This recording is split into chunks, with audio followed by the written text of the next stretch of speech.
Le PCDR, c'est un programme établi pour les 10 prochaines années à Floreffe. Sur base d'un diagnostic, des propositions ont été faites et les projets commencent à se concrétiser.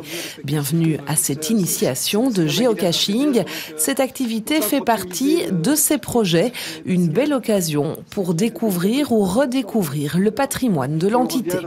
Le géocaching était finalement un outil qui s'est imposé un petit peu par lui-même. On ne le connaissait pas au départ. La plupart d'entre nous, c'est des géocacheurs qui étaient dans ce groupe patrimoine, qui ont travaillé avec nous et qui se sont dit, voilà, nous on peut proposer cet outil. C'est un outil tout à fait moderne et nouveau et une façon originale de découvrir un territoire. Chaussures de marche et GPS sont nécessaires pour prendre le départ de cette chasse au trésor des temps modernes. Une discipline qui se développe dans le monde entier. Le principe du géocaching, c'est en fait une chasse au trésor où chaque géocacheur va en fait avoir pour but de trouver une petite boîte qui a été déposée par un autre géocacheur et référencée sur le site geocaching.com. Les parcours sont nombreux et les niveaux de difficulté peuvent évidemment varier. Le géocaching se veut accessible à toutes les générations. Avant de partir sur le terrain, on peut regarder la description de la cache et là il y a toutes des caractéristiques en termes de difficulté, donc on sait que si c'est pour les personnes à mobilité réduite ou pour les grands sportifs, où là on peut arriver à des caches d'une grande difficulté. Pour les participants, l'objectif ne s'arrête pas à la seule découverte des caches.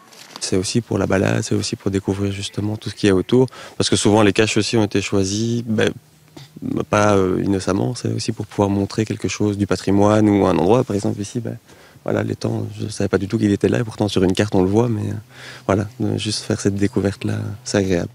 Ce parcours à soi n'est pas le seul sur l'entité. Franières, Buzet ou bien le centre de Floreffe également sont parsemés de caches. Au niveau du centre de Floreffe, il y a plusieurs caches traditionnelles et plusieurs multis qui font parcourir vraiment le centre-ville de Floreffe en passant de l'abbaye, en passant vers la carrière, Robert Sarre. Voilà. Donc c'est vraiment tout le centre de Floreffe qui peut être visité grâce aux différentes caches créées par ma personne et par d'autres géocacheurs également. La marche à suivre, il faut déjà s'inscrire sur le site geocaching.com, c'est totalement gratuit.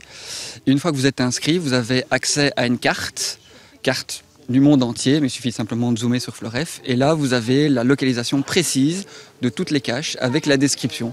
Ça peut être une description historique, une description, je vais dire, liée à l'auteur. L'auteur décide lui-même de décrire comme il l'entend la cache.